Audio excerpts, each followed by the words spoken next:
Hello students, आज हम आपके नए chapter organs and functions of human body, मानव शरीर के अंग एवं कार्य पर चर्चा करेंगे, जिसमें हमारा सबसे पहला जो ऑर्गन है या सिस्टम है वो है स्केलेटल सिस्टम अर्थात कंकाल तंत्र, जिस पर हम चर्चा करेंगे। कंकाल तंत्र जो है हमारा बॉडी का बेसिक सिस्टम है, जिसके ना होने पर कोई भी सिस्टम जो है वो कार्य नहीं कर सकता है। अर्थात कहने का मतलब ये है कि जो स्केलेटल सिस्टम है वो हमारे पूरी बॉडी को एक बेस देता है, जिस पर हमारी बॉडी जो है वो निर्मित होती है। तो कंकाल तंत्र जो है वो मानव शरीर का आधार स्तंभ है, जो हमें केवल शेप ही नहीं देता, आकार ही नहीं देता, बल्कि हमारे जितने भी बॉडी पार्ट्स होते हैं उनको सुरक्षित रखता है और साथ ही साथ हमारे शरीर को मोटाइल बनाता है अर्थात गतिशील भी बनाता है। और अस्थि संस्थान या कंकाल तंत्र जो है वो शरीर का वह महत्वपूर्ण तंत्र है जो विभिन्न अस्थियों की पारस्परिक संबद्ध व्यवस्था द्वारा शरीर को आकार, दृढ़ता और गति प्रदान करता है। अस्थि संस्थान या कंकाल तंत्र जो है इसमें बहुत सारी छोटी छोटी अस्थियां होती हैं जो परस्पर व्यवस्थित ढंग से रहते हैं, संबद्ध होते हैं, आपस में एक दूसरे से जुड़े होते हैं। ये अस्थियां जो हैं, बोन्स जिन्हें हम कहते हैं, यहीं सम्मिलित होकर शरीर को निश्चित आकार और व्यवस्थित गति प्रदान करती हैं। साथ ही साथ बोन्स अस्थियां ही जो हैं वही हमारे शरीर को साधने का भी कार्य करती हैं। एक्चुअल में जो स्केलेटल सिस्टम है इसके दो भाग माने गए हैं। पहला है बाह्य कंकाल और दूसरा है अंतः कंकाल। बाह्य कंकाल एक्सोस्केलेटन जो है ये ऐसी संरचना होती है जो शरीर के बाहरी स्तर अर्थात त्वचा पर स्थित होती है, जैसे हमारे बाल, नाखून, ये सारे जो हैं एक्सोस्केलेटन में आते हैं। और जो अंतः कंकाल है एंडोस्केलेटन, उसमें हमारे कई छोटे छोटे टुकड़ों से बना एक पंजर जैसे फ्रेमवर्क है, जिसे हम ये जो है अस्थियों से बना होता है, जिनके सहयोग के लिए हम कई सारी उपास्थियाँ अर्थात कार्टिलेज का यूज़ करते हैं। अब हम बात करते हैं हमारी बॉडी में स्केलेटल सिस्टम जो है इसकी क्या उपयोगिता है और क्या इसका कार्य है। तो कार्य जो है वो सर्वप्रथम ये है कि ये शरीर को आकृति प्रदान करता है, शेप प्रदान करता है। इसकी अस्थियाँ जो हैं वो बाहर से त्वचा द्वारा होती हैं और त्वचा और अस्थियों के मध्य मांसपेशियाँ होती हैं और ये हमारे शरीर को आकार प्रदान करती हैं।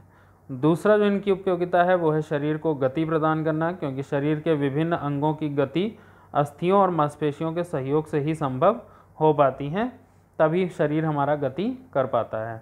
तीसरा जो उपयोगिता है वो है शरीर के भीतरी कोमल अंगों की सुरक्षा करना।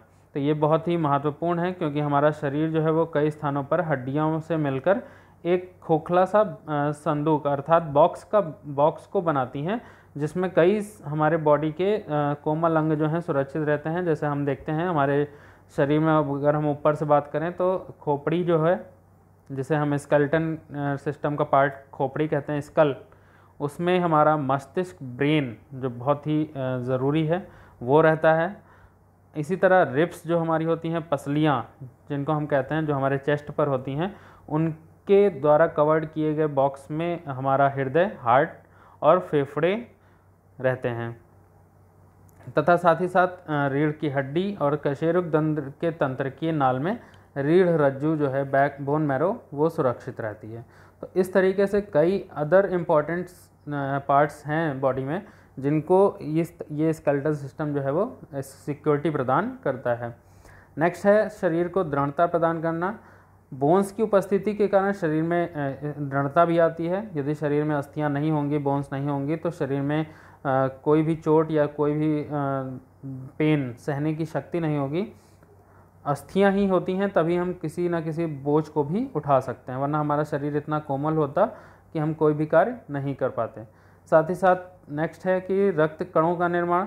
तो कंकाल की लंबी अस्थियों की मज्जा में लाल आरबीसीज का भी निर्माण होता है। यदि अस्थियों के मज्जा वाले भाग में किसी प्रकार का विकार या अनियमितता आ जाती है तो रक्त कोशिकाओं का निर्माण जो है वो भी अनियमित हो जाता है। तो अस्थियों द्वारा निरंतर रक्त कणिकाओं के निर्माण को ध्यान में रखते हुए हम अस्थियों को आरबीसीज के निर्माण की फैक्ट्री भी कहते हैं। अब हम बात करते हैं अस्थियों की संरचना की, अर्थात स्ट्रक्चर ऑफ बोन्स। अस्थियाँ और उपास्थियाँ, बोन्स और कार्टिलेज जो हैं वो सजीव होती हैं। दोनों का ही निर्माण जो है वो एम्ब्रियोनिक स्टेज अर्थात भ्रूणावस्था में हो जाता है उपास्थियों के रूप में। इनमें से अधिकांश उपास्थियाँ जो हैं वो कई सारे मिनरल्स जैसे कैल्शियम, मैग्नीशियम आदि के कार्बोनेट्स, फॉस्फेट्स आदि के जमा हो जाने के कारण अस्थियों के रूप में परिवर्तित हो जाती हैं तथा कुछ जो हैं वो उपस्थियों के रूप में ही रह जाती हैं। तो ये जो ट्रांसफॉर्मेशन है कार्टिलेज से बोन का बनना अर्थात उपास्थियों से अस्थियों का बनना, ये प्रोसेस जो है वो ऑसिफिकेशन अर्थात अस्थि भवन कहलाती है। और अस्थियों को ढकने वाला जो आवरण होता है वो बहुत कड़ा होता है, इसको हम पेरीओस्टियम कहते हैं। अस्थिच्छद लंबी अस्थियां जो हैं वो खोखली होती हैं, तो इनकी गुहा को हम अस्थि गुहा कहते हैं, बोन कैविटी। और तथा एक विशेष गूदे जैसा पदार्थ होता है जिसे हम बोन मैरो अस्थिमज्जा कहते हैं। इसी बोन मैरो में जो है कई सारी ब्लड सेल्स और तंत्रिकाएं, नर्व्स जो हैं वो होती हैं। अस्थिमज्जा में ही रुधिर के कणों का भी निर्माण होता है। और ये जो हमारा एंडोस्केलेटन है, अंतःकंकाल, इसी की स्टेटस के आधार पर इसको जो है स्ट्रक्चर्स को दो भागों में बांटा गया है। पहला है अक्षीय कंकाल एक्सियल स्केलेटन और दूसरा है अनुबंधी कंकाल एपेंडिकुलर स्केलेटन। तो इस तरीके से हमारे एंडोस्केलेटन जो है वो भी दो भागों में बटा हुआ है। साथ ही साथ अक्षीय कंकाल जिसकी हमने बात की एक्सियल स्केलेटन, इसमें के भी दो पार्ट होते हैं। पहला है स्कल करोटी, दूसरा है वर्टिब्रल कॉलम कशेरुक दंड, तीसरा है वक्षीय कंडिका थोरेसिक बास्केट। और अनुबंधी कंकाल जो है हमारा वो अनुबंधी कंकाल एपेंडिकुलर जो है हमारा वो जो है वो भी दो भागों में बटा हुआ है। गर्डल्स मेखलाओं में और लिम्ब बोन्स पाद अस्थियों में, पैरों की अस्थियों में। गर्डल्स जो है मेखलाएं हमारी वो दो हैं, पेक्टोरल गर्डल और पेल्विक गर्डल, अंश मेखला और श्रोणी मेखला। और लिम्ब बोन्स जो हैं पैरों की अस्थियां वो जो हैं फोर लिम्ब बोन, आगे के पैरों की अस्थियां और पीछे के पैरों हिंड लिम्ब बोन्स में बटी हुई हैं। अब हम बात कर लेते हैं टाइप्स ऑफ बोन्स की, अस्थियों के प्रकार की। अस्थियों के प्रकार की जब हम बात करते हैं तो इनकी आंतरिक जो संरचना होती है ये एक समान होती है, लेकिन इनके बाहर का जो आकार होता है उसमें भिन्नताएं पाई जाती हैं, जिसके आधार पर ये 6 प्रकार की मानी गई हैं। तो पहली जो है वो है लॉन्ग बोन अर्थात लंबी अस्थियां। इनका आकार जो है वो लंबा होता है। इन अस्थियों के दो सिरे होते हैं, दोनों सिरों पर ये मुठिया के समान गोल होती हैं। और साथ ही साथ इनकी जो बोन होती है ये ऊपर से कड़ी और अंदर से खोखली होती हैं, और जो खोखली होती है उसे हम मज्जा गुहा बोन कैविटी कहते हैं। दूसरी है हमारी चपटी अस्थियां, फ्लैट बोन्स। फ्लैट बोन जो है ये आकार में चपटी होती हैं और ये अक्सर ऐसे स्थानों पर पाई जाती हैं जहाँ पर सिक्योरिटी सुरक्षा की आवश्यकता होती है। ये अस्थियां जो हैं वो सामान्य रूप से आपस में मिलकर ऐसी रचना का निर्माण करते हैं जिसमें शरीर के कोमल अंग अर्थात रिब्स जो है या खोपड़ी जो है, इन सब की अस्थियाँ होती हैं। तीसरी है हमारी घनाकार अस्थियाँ जैसे क्यूबिकल बोन। ये हड्डियाँ जो हैं वो शरीर में ऐसे स्थानों पर पाई जाती हैं जहाँ पर पावर की आवश्यकता होती है, शक्ति की आवश्यकता होती है। जैसे कलाई में हम ताकत लगाते हैं किसी चीज़ को उठाने के लिए, तो पावर की ज़रूरत होती है, तो वहाँ पर क्यूबिकल्स बोन्स पाई जाती हैं। नेक्स्ट है हमारी छोटी अस्थियाँ, शॉर्ट बोन। ये हड्डियाँ पतली होती हैं और छोटी होती हैं, जैसे हमारे हाथों की उंगलियां और उंगलियों की अस्थियां। नेक्स्ट है हमारा वक्राकार अस्थियां, कर्व बोन्स।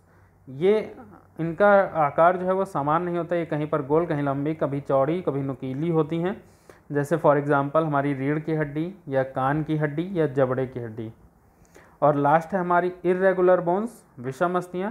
इनका आकार विषम होता है और इस प्रकार का उदाहरण जो है वो मेरुदंड की अस्थियां होती हैं। अब हम बात कर लेते हैं ह्यूमन स्केलेटन के मेन पार्ट्स की, मुख्य भाग कौन से हैं और उनके अंदर कितने उनकी अस्थियों की संख्या है।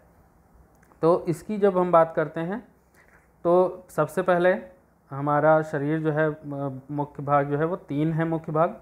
पहला है खोपड़ी स्कल, दूसरा है धड़ ट्रंक और तीसरा है अपर एंड लोअर एक्सट्रीमिटीज़ अर्थात ऊर्ध्व तथा अधर शाखाएं ब्रांचेस।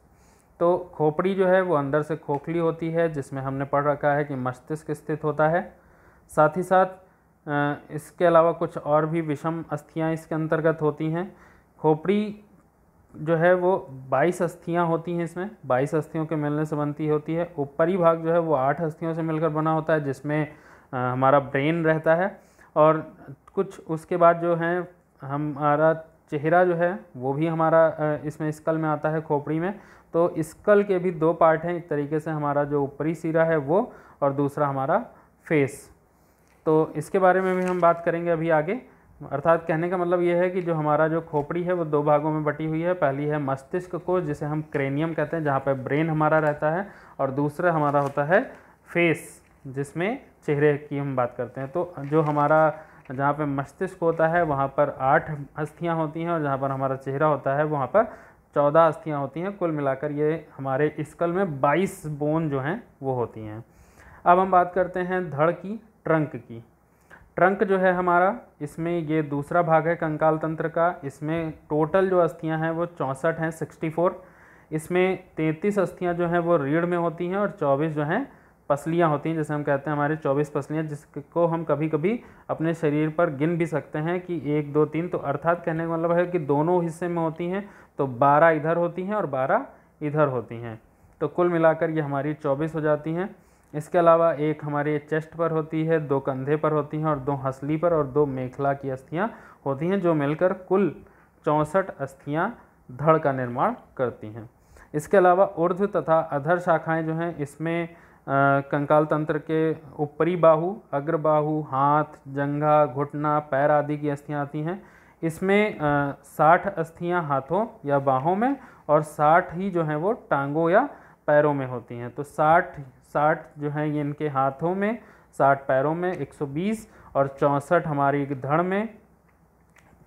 तो 120 और 64 184, और 22 हमारी जो है वो खोपड़ी में है। तो कुल मिलाकर ये हमारी जो हड्डियाँ हुई वो हमारी 206 हुई।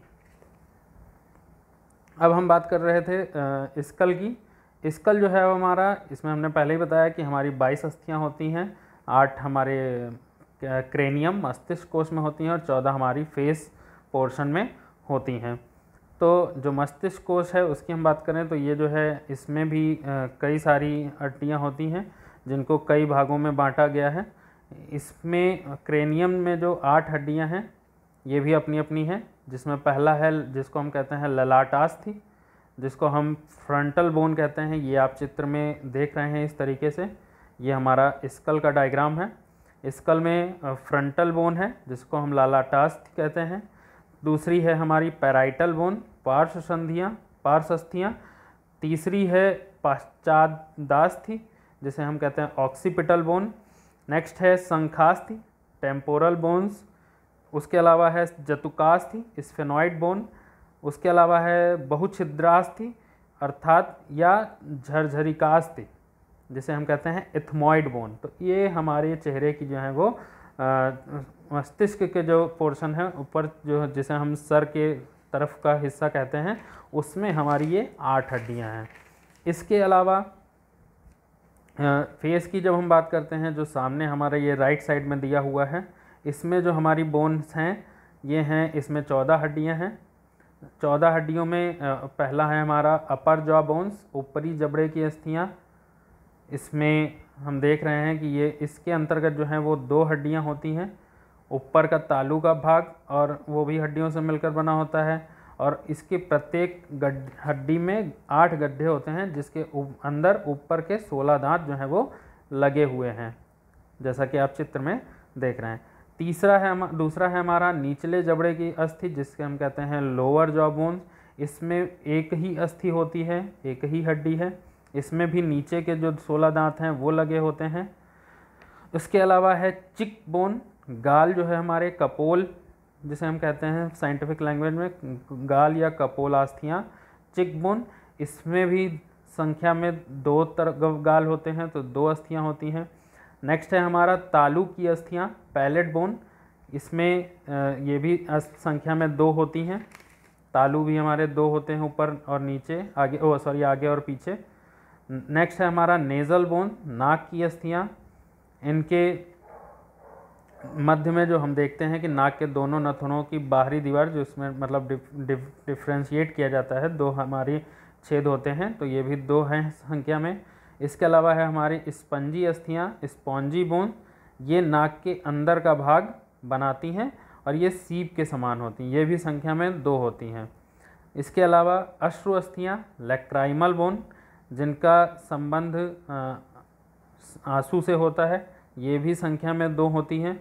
और नेक्स्ट है हमारा लास्ट, नाक का पर्दा, वॉर्मर बोन, ये नाक को दो भागों में विभाजित की है और इसकी संख्या जो है वो एक होती है। तो इस प्रकार हमारा जो क्रेनियम है उसमें हमने पढ़ा कि 4 बोन्स हैं और जो हमारा फेस है उसमें 14 अस्थियाँ हैं। तो ये कुल मिलाकर हमारे स्कल में 22 अस्थियाँ हुई। अब हम बात करते हैं इसी में थोड़ा सा और दूसरा जो हमने बताया था धड़ की, तो धड़ में हमारे वक्ष आता है जिसे हम कहते हैं थॉरैक्स। ये जो है थॉरैक्स की संरचना भी है जो है संदूक के समान दिखाई देती है। इसमें हमारे फेफड़े, हृदय ये सब आते हैं जिसको हमने पहले ही बताया। इनका निर्माण जो है वक्षास्थि या उरोस्थि जिसे स्टर्नम या पसलियाँ रिब्स से मिलकर बनी होती हैं और पीछे की ओर से वर्टिब्रल कॉलम अर्थात मेरुदंड होता है। स्टर्नम जो है उरोस्थि, ये छाती के सामने का भाग होता है, चपटा होता है, पतला, चौड़ा और मजबूत होता है। इसकी लंबाई जो है 6 इंच तथा चौड़ाई 3 इंच होती है। इसका ऊपरी सिरा चौड़ा तथा निचला सिरा संकरा होता है। इस पर पसलियाँ जो है रिब्स जो हैं वो जुड़ी हुई होती हैं। तो ये हमारा स्टर्नम हो गया। दूसरा हम बात करते थे रिब्स की, पसलियों की। ये जो हैं वक्षास्थि और उरोस्थि अर्थात स्टर्नम के साथ मिलकर पसलियाँ जो हैं वक्ष के केज अर्थात पिंजरा का निर्माण करती हैं। इसके अंदर कोमल अंग होते हैं जो हमने पहले ही बताया, संख्या में ये 24 होती हैं, 12 इधर और 12 उधर। तो ये कुल मिलाकर 24 अस्थियाँ होती हैं। इसके अलावा हम बात करते हैं जॉइंट्स की। जॉइंट्स जो हैं हमारे, इसको हम कहते हैं हिंदी में जोड़ या अस्थि संधि। अस्थि संधि या जोड़ से जो तात्पर्य है वो ये है कि कशेरुक जंतुओं के शरीर में अनेक छोटी बड़ी हड्डियां होती हैं जो किसी न किसी रूप में एक दूसरे से जुड़ी हुई होती हैं और शरीर का ढांचा बनाकर इसे विशिष्ट आकार देती हैं। तो इसको हम पहले ही बात कर चुके हैं। अब हम बात कर रहे थे जोड़ की। तो जोड़ वो होता है जिसमें शरीर में 2 या अधिक हड्डियों के मिलन स्थल को हम जॉइंट कहते हैं। ये जॉइंट जिसे हम हिंदी में संधि कहते हैं, संधि स्थल पर कुछ मजबूत सूत्र या तंतु जुड़े होते हैं जो इनको बांधने में सहायता करते हैं। इसके अलावा संधि स्थल पर मिलने वाले स्थान उपस्थित आदि से ही ढके रहते हैं। संधियां जो हैं वो शरीर के विभिन्न अंगों की गति पर नियंत्रण करती हैं। अस्थि संधियां अर्थात जोड़ जो हैं हमारे, ये भी आप सामने देख रहे हैं चित्र में कि ये 3 प्रकार के दिए हुए हैं। पहला है हमारा पूर्ण संधि परफेक्ट जॉइंट, दूसरा है हमारा अपूर्ण संधि इम्परफेक्ट जॉइंट और तीसरा है हमारा अचल संधि इमूवेबल जॉइंट। तो ये इस तरीके से 3 प्रकार की हमारी हैं जो गति के आधार पर बताई गई हैं अस्थि संधियाँ। पूर्ण संधि अर्थात परफेक्ट जॉइंट जो है ये हड्डियों के सिरों पर उपास्थि की टोपी की नुमा बनी होती है। दोनों जुड़ने वाली हड्डियों के बीच में जो थोड़ी सी जगह होती है जिसे हम साइनोवियल कैविटी कहते हैं। साइनोवियल कैविटी जो है वो साइनोवियल मेम्ब्रेन कला से ढकी रहती है। इसमें कैविटी में साइनोवियल लिक्विड होता है, फ्लूइड होता है। इस प्रकार द्रव से भरी एक थैली बन जाती है जिसे हम साइनोवियल कैप्सूल कहते हैं। और बाहर की दोनों हड्डियों के सिरे जो हैं वो लिगामेंट्स अर्थात स्नायु द्वारा जुड़े होते हैं।